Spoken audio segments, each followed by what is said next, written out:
Hola, ¿qué tal? Bienvenidos a la Coordinadora Republicana. Mi nombre es José Mario Azale. Muchas gracias por seguirnos. El día de hoy tengo la grata presencia virtual de un connotado político embajador de carrera. Estoy con el ex canciller José Antonio García Belaúnde. El embajador García Belaúnde ha tenido un rol protagónico en las últimas décadas dentro de nuestra política exterior.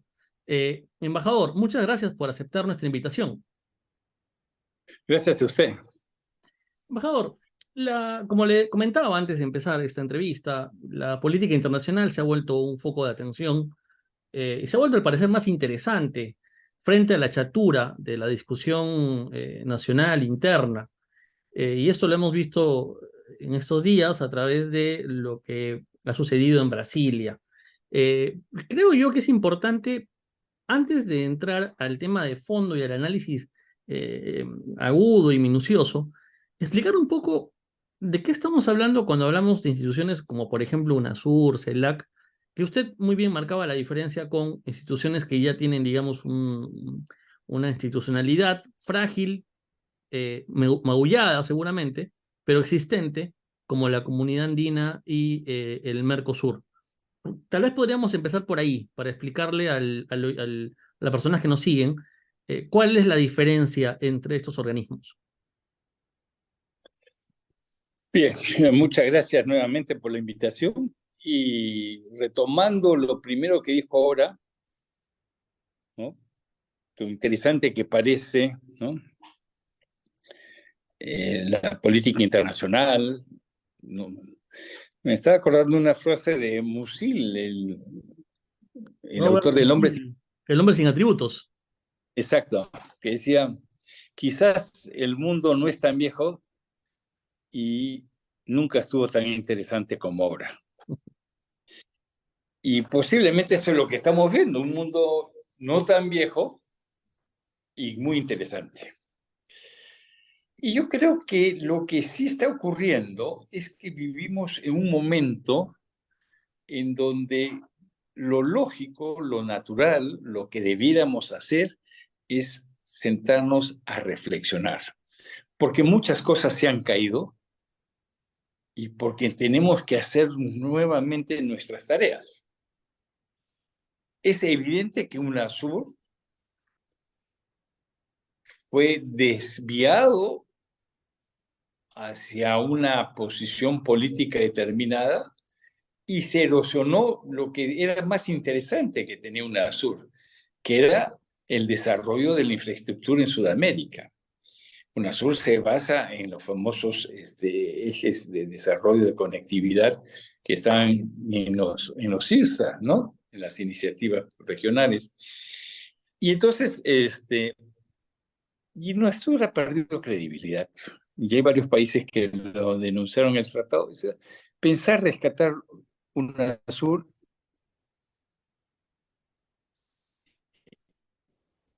es iluso. Es iluso. Entonces, dejemos ahí a UNASUR y menciono el CELAC. El CELAC es un política. Como comprenderá, el CELAC, que originalmente eran los 8 del Grupo de Río, y han terminado estando toda América Latina, al ampliarse su composición, los comunes denominadores han bajado. Pero está, y aparentemente todos están interesados en que se mantenga. Entonces, si tenemos UNASUR que no da más, que hay que olvidarse de resucitarla, si tenemos a la comunidad andina congelada, igual que la tenemos congelado al grupo, al Mercosur, la Asociación de Brasil, Argentina, Uruguay y Paraguay, entonces debemos plantearnos qué tipo de integración podemos hacer todos, qué tipo de organismos vamos a tener. Y ahí yo sí creo que los países, y ojalá que mi país tuviera la capacidad para plantear, ¿no?, las nuevas formas de integración que sean viables. No el viejo modelo europeo que ya sabemos que no, porque no, ni UNASUR va a ser mercado común, ni la comunidad andina va a ser mercado común, eso lo tenemos claro. Pero sí hay cosas importantes que hacer en materia de integración. Entonces deberíamos sentarnos e imaginar una agenda de la integración, en primer lugar. Pero también deberíamos imaginar, así como nos imaginamos algunos principios rectores en los años 70 a través de la Comisión Económica de Coordinación Latinoamericana, CECLA, que después se convirtió en CELA, a través de varios mecanismos de la época, establecimos ciertos principios básicos cara a terceros, cara al mundo desarrollado, pero también respecto a nosotros mismos, también es el momento de decir, algo tenemos que hacer porque no podemos tener la casa tan fragmentada. No podemos tener una casa en donde haya dos gobiernos, ¿no? Que no quieran reconocer un tercer gobierno legítimo porque simplemente no les da la gana o tienen una narrativa falsa. No, no podemos tampoco hacer, ¿no? Aceptar pues que hayan conflictos de tipo político en una región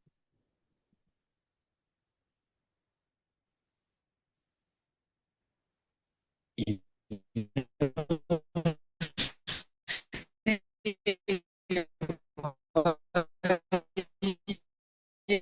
a lo que se 70 habían de derecha y de izquierda. Y sin embargo logramos establecer,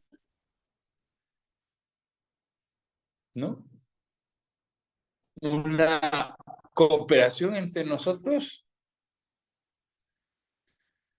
una capacidad de articular. Yo iría a América a ratificar cuál va a ser su agenda, a su interior, decía, respecto a su integración, y frente al mundo, en donde hay temas que hacen, en donde América Latina tiene mucho que decir, y me pienso concretamente en el cambio climático. Yo creo que entonces es un momento como para hacer una pausa en el camino, admitir, no contarnos más mentiras, admitir que no hicimos las cosas bien, y si no las hicimos bien durante tantos años es porque no podían ser bien hechas, porque los instrumentos que nos dimos no eran adecuados, porque nuestras ambiciones eran muy grandes, ¿no? En los franceses, a veces cuando alguien se pide un plato inmenso de comida y no puede terminar, dice que tiene los ojos más grandes que el estómago, probablemente eso nos pasó a nosotros con la integración, que tuvimos los ojos más grandes que el estómago, no hemos podido avanzar en la dirección que que habíamos soñado, pero sí hay cosas por hacer y mucho por hacer, muy importante en materia de integración, que no es la comercial, que no es la económica, pero sí tiene que ver con interconexión eléctrica, conectividad, etcétera, etcétera, etcétera. Eso es. Embajador, hay una lectura, y que yo se la compartí al inicio, antes de empezar la grabación, con respecto a la visión que se tiene del rol de Brasil. Muchos consideran que Brasil es la locomotora del proceso de integración. Usted me señalaba de que no es tan así, que en todo caso podríamos interpretar que Brasil, por la posición que tiene, va a tener necesariamente que atender este problema de la integración, pero que Brasil tiene sus propios problemas e intereses nacionales. ¿Esto es así? Es decir, Brasil, incluso yo le mencionaba, ¿no? Brasil tiene una vocación imperial, fue imperio, igual que México, por tanto querrá pues tener una cierta hegemonía. Y lo que usted con sensatez me decía era, bueno, si Brasil quiere tener un liderazgo global, va a tener que atender sus problemas con sus vecinos, ¿no? No puede desligarse. Eh, ¿Debemos interpretarlo de esa manera? Es decir, este tema que ha sucedido en Brasilia, de esta propuesta brasilera de integración, es parte de una agenda que tiene que ver con un posicionamiento global de Brasil, más que un real interés por la integración estricto sensu. A ver, es muy difícil interpretar qué es lo que estaban pensando los brasileños o el presidente Lula cuando convocó a esta cumbre. Pero digamos, vamos a empezar por el principio. Se llamaron imperios, pero no fueron imperios. El imperio significa dominio sobre territorios extra los límites naturales de la nación, ¿no? Que yo sepa, Brasil ni México tuvieron ningún dominio sobre territorios allende los mares, que yo sepa, ¿no? O se me escapa alguno. Menos México, que más bien creo que sufrió una merma importante en su territorio. Y bueno, para no mencionar eso exactamente, eso en primer lugar. En segundo lugar, si somos francos, y creo que hay que serlo francos, ¿no? Brasil no es un país que haya favorecido la integración, entre otras cosas porque Brasil es un país muy proteccionista y siempre lo ha sido. De repente han cambiado las cosas y de repente en los últimos años, yo ya no he seguido los últimos años las prácticas, pero hasta con seguridad, hasta el gobierno de la señora Dilma Rousseff era un país muy proteccionista, era muy proteccionista. Ah, y la verdad que, por ejemplo, en Europa se discute si Brasil va a querer ese acuerdo con la Unión Europea. O sea, no solo se discute, se piensa que Francia no lo quiere, pero sí se piensa que al otro lado de, del Atlántico tampoco lo va a querer Brasil. Entonces, yo diría pues que la integración económica y comercial es complicada. Y en ella salen fantasmas proteccionistas en muchos lados. Sin embargo, hay una integración que hace a las carreteras, que hace a la electricidad, en general a las conectividades, y esa sí es una integración que no crea conflictos. No nos olvidemos que en términos, digamos, ideológicos, el libre comercio es un parteaguas. Los que están a favor del libre comercio son pro-yanquis, pro-capitalistas, son neoliberales, etcétera, etcétera. Y los que están en contra del libre comercio, pues están con la revolución, con el cambio, con la transformación, etcétera. Eso es una manera de mirarlo. La otra manera es una economía liberal frente a una economía proteccionista. ¿Y qué economía da mejores resultados para su población? Pero en fin, eso es lo que hay. Entonces yo lo que veo es un Brasil que definitivamente con la vuelta a Lula ha vuelto a ser una potencia importante. De alguna manera, Bolsonaro es un bache en la presencia internacional de Brasil. Disminuyó mucho la presencia internacional de Brasil. Tomó un cierto paradigma que tienen los republicanos, que es el aislacionismo, ¿no? Es decir, dejó de tener una presencia global Brasil en su Bueno, momento. además porque las posiciones que defendía eran indefendibles globalmente. Nadie le iba a Bueno, aceptar, tal vez por el ¿no? señor Trump, nomás creo que era su único amigo. Su único amigo y era muy mal visto por el tema del cambio climático y su posición respecto a la Amazonía, etc. Bueno, entonces, ¿qué hace Lula? Pues Lula recupera un capital que ya tenía Brasil. Brasil ya era una potencia, ya estaba entre los BRICS, ya era pues el país con ¿no? más significación en América Latina. No nos olvidemos, ya hace muchos años que fue Kissinger, me parece, que decía ya, estoy hablando de los 70, los 80, que decía ahí donde se incline Brasil, se inclinará América Latina. O sea, ya era percibido así Brasil y se ha asumido. Brasil y menos México están dispuestos a pagar por ejercer un liderazgo en la región. Eso tengamos claro. Pero a diferencia de México, Brasil sí, de alguna manera, es visto en la región como un líder natural y entonces pues le quieren cargar cosas, como yo decía, que Brasil no quiere aceptar porque tiene su propia mochila. No, Brasil, sí, Brasil sería en este caso, embajador, una potencia regional periférica. Podemos catalogarlo de esa manera. Desde el punto de vista de la relación, de la teoría realista de las relaciones internacionales, ¿no? Bueno, ahora se está hablando mucho del sur global. Y el sur global sí tiene algunos líderes muy definidos, ¿no? La India, el Brasil, algún otro país asiático, probablemente Pakistán. Este, eh, yo creo que sí, en fin, podemos usar cualquier término.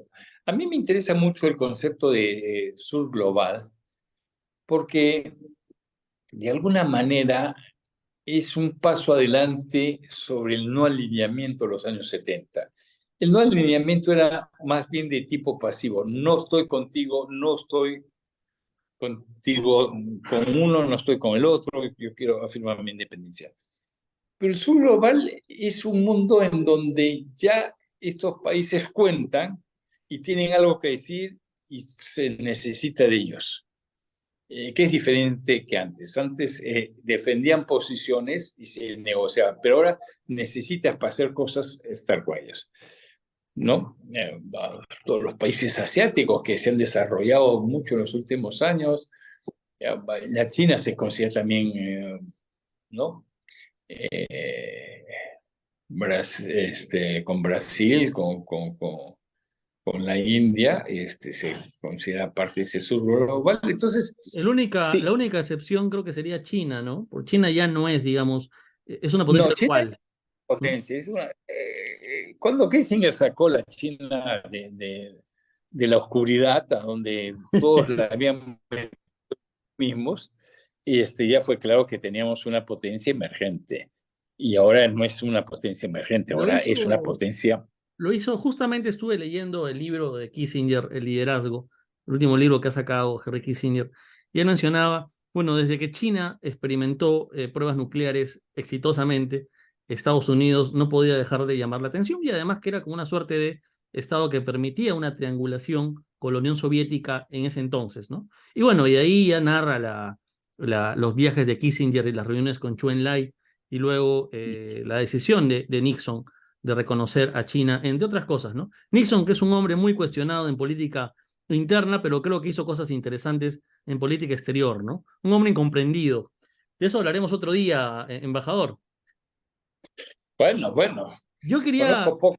sí, quería hacer una última pregunta, porque sé que tiene poco tiempo y le agradezco los minutos que nos está dando. Perú, ¿cuál debería ser el posicionamiento de Perú en este nuevo escenario internacional? Perú en este momento pareciera que está aislado, o está aislado. Eh, el representante peruano o la representante que asistió a CELAC fue apoyado, ¿no? Por Boric, por Petro, ¿no? Eso me parece que fue un error de parte del gobierno de la señora Dina Boluarte. Y parece que Perú ha dejado de tener relevancia a nivel, digamos, de las relaciones internacionales. No obstante, que Perú es miembro, por ejemplo, de la Alianza del Pacífico. Eh, Miembro fundador, creador, no nos olvidemos, creador. usted fue parte del equipo. Ujú, García y yo fuimos los que nos imaginamos a la Alianza del Pacífico y le demos cuerpo. Y yo ujú. estoy muy honrado de haber acompañado a Alan García en ese predicamento. Y Mire, por tanto, la Alianza del Pacífico y otros procesos de integración que vayan más allá de la propuesta brasileña, ¿no? Con caipirinha y samba, puede ser para Perú una forma de asumir una posición multilateral y consolidar nuestros procesos de integración económica a través de tratados de libre comercio y ampliar nuestro número de socios comerciales, pero al mismo tiempo que Perú también tenga una propia visión de identificar cuáles son sus intereses nacionales, porque ese es el gran tema, creo, ¿no? Me parece que los últimos gobiernos, con excepción del de Alan García, no han identificado con precisión cuáles son realmente los intereses nacionales del país, al menos en política exterior. No sé si usted comparte esa opinión. a ver, hay muchas cosas que usted ha dicho, o sea, voy a tener que ir paso por paso. A ver, en primer lugar, la Alianza del Pacífico, que fue un esquema de integración que cambió el eje de la racionalidad. La racionalidad que había detrás de los proyectos de integración siempre era la vecindad. Somos vecinos, somos herederos de un mandato de los padres fundadores y tenemos que integrarnos. Lo que hicimos con la Alianza del Pacífico es decir, no, la vecindad no es tan importante como la afinidad. Entonces establecimos que para ser miembro de la Alianza del Pacífico tenemos que tener acuerdos comerciales con nuestros principales socios. Y lo tenía Perú con sus tres principales socios, Estados Unidos, China y la Unión Europea. Lo tenía Chile igual, ¿no? Lo tenía Colombia con Estados Unidos y con la Unión Europea. China no contaba tanto para Colombia en ese momento. Y lo tenía México. Entonces, esa fue la primera. Bueno, la segunda norma, la primera norma, acuerdo entre todos nosotros de libre comercio. Y la segunda, estar abiertos al mundo. ¿Por qué? Porque tanto la comunidad andina como el Mercosur sufrían de eso, de la incapacidad para moverse hacia acuerdos con terceros. Brasil y Argentina pues vetaban a Uruguay y Paraguay para eso. Entonces, esa es la primera cuestión que yo diría.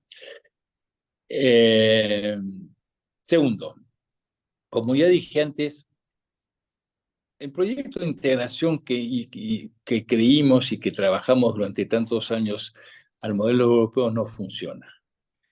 Ergo, nosotros tenemos que plantear una nueva integración. Entonces, yo diría que el Perú evidentemente no puede tener un liderazgo internacional, un país que entre el 2018 y el 2023 ha tenido 5 presidentes. Pues no nos engañemos, es muy difícil en esas circunstancias. Entonces hay que imaginarse que ya estabilizado el país, aparentemente lo está ya estabilizado, se puede proyectar hacia el futuro. Y la forma de proyectarse es ser muy firme, ¿no?, en defender la soberanía nacional y el principio de no intervención, ser muy creativo en los procesos de integración, llámese, si se puede, ¿no?, profundizar, yo creo que lo veo difícil ahora profundizar la Alianza del Pacífico, pero conservar eso y plantear cosas nuevas. Pero al mismo tiempo, el Perú es un país que sabe moverse internacionalmente. Entonces está abierta y tiene que hacer un esfuerzo el Perú porque está abierta la puerta a la OCDE y tiene que hacer un esfuerzo para cumplir con los requisitos para hacer la OCDE. Entonces, en un momento dado, si uno tiene unos vecinos que quieren incordiarlo a uno, alejarlo, etcétera, pues uno tiene que buscar otros espacios. Y Perú tiene que buscar esos espacios. Pero en la región sí es capaz, porque la Cancillería peruana es capaz de articular un pensamiento que sirva a una integración real y efectiva, no la integración de la retórica, no esa cosa que decía algunos políticos, la integración política, pues la económica, no, señores. La integración es un proceso de acumulación. Paso a paso se va avanzando. Si no podemos avanzar más en la zona de libre comercio para llegar a un mercado común, entonces avancemos en otra dirección. Integración fronteriza, integración eléctrica, integración de cuencas, cabotaje, etcétera, etcétera. Todo lo que permita unir más a los pueblos. Y eso se puede hacer y es menos conflictivo. Y a nivel regional, y con esto terminamos, ¿a qué puede aspirar Perú? ¿A ser una potencia intermedia? Bueno, yo creo que el Perú es una potencia intermedia. Y lo ha sido siempre. Si uno analiza la historia de la diplomacia peruana, yo he tenido que analizarla porque me pidieron un libro sobre los nudos en la política exterior peruana desde la independencia. Y uno se da cuenta que el Perú siempre ha tenido una suerte de liderazgo, ¿no? En la región. No el liderazgo que le da, pues, ser una gran potencia, que no lo es, pero sí el liderazgo que le da una política exterior consistente, proyectada a largo plazo y con muchas iniciativas. Sí, el Perú sí, sí, y puede aspirar a recuperar ese espacio, que es el espacio, digamos, de una potencia mediana que a través de su diplomacia y de su gestión internacional en general es capaz de avanzar ideas y defender así pues su visión del internacional y los propios intereses que están en juego ahí, ¿no? Sí, sí lo puede hacer el Perú. Bien, me quedan un montón de preguntas por hacerle, embajador. Siempre es interesante conversar con usted. Siempre es interesante conversar con los embajadores. Creo que tienen un nivel de análisis político muy, muy agudo, a diferencia de los políticos que están en otras esferas, por no ser más concreto. Así que es aleccionador poder conversar con usted y espero que podamos seguir conversando sobre la política internacional. Creo que nuevamente hay un nivel de atención muy grande en la política internacional. Creo que quedan pendientes para conversar un poco el tema de México, la presencia de México. Yo sigo sosteniendo de que México es más, opina más hacia Norteamérica que hacia Latinoamérica. No sé si usted Definitivamente. coincide. Sí. Definitivamente. Bueno, y tiene que ser así. Si el 80% de su comercio va a Estados Unidos y un 80 o 90% de sus inversiones vienen en Estados Unidos, es que no pueden mirar. América Latina, por los más esfuerzos que haga México por mantenerse cerca, etcétera, le es distante en los intereses. Pero no Puede ser obstante, el señor López Obrador opina. cultural, Ujú. cosas, etcétera, pero los intereses están en otro lado. Ujú. Luego, la situación en Ucrania también es otro tema importante. Y creo yo, nuevamente regresar a conversar sobre los intereses nacionales. Yo sigo creyendo que, bueno, usted me dice que hay una tradición y hay una claridad, pero pareciera que los últimos gobiernos han estado, digamos, como un barco en una situación de una marea inestable, ¿no? En una tormenta, ¿no? Como que ladeándose, vadeándose. Es la percepción que deja la política exterior peruana en los últimos años, ¿no? Y creo que eso no es correcto, ¿no? Sobre todo las últimas intervenciones con los representantes peruanos en estas reuniones que ha habido tanto en la CELAC como en Brasilia, ¿no? Deja esa percepción, lo que de alguna manera, me imagino, debe llevarnos a una reflexión justamente por la tradición política que ha tenido nuestra política exterior peruana. No sé si quiere agregar algo, embajador.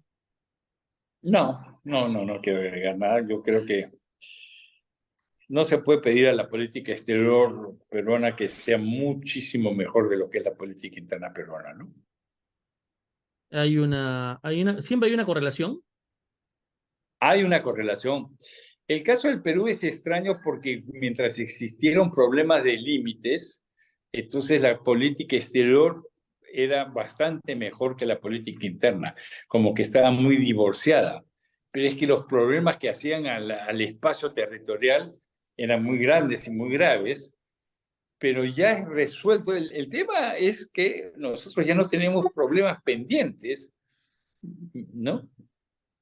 Entonces tenemos que generar políticas exteriores muy creativas, pero por eso se requiere también gobiernos creativos, ¿no? Inteligentes, digamos, inteligentes para poder manejar una política exterior creativa. Eh, Sí. Muchas gracias, embajador. Para mí ha sido nuevamente un placer poder conversar con usted y espero que volvamos a retomar la conversación pronto. He estado con el ex canciller, embajador José Antonio García Belaúnde, conversando un poco acerca de el proceso de integración regional y el rol que cumple UNASUR y Brasil en el mismo. Muchas gracias, embajador. Gracias.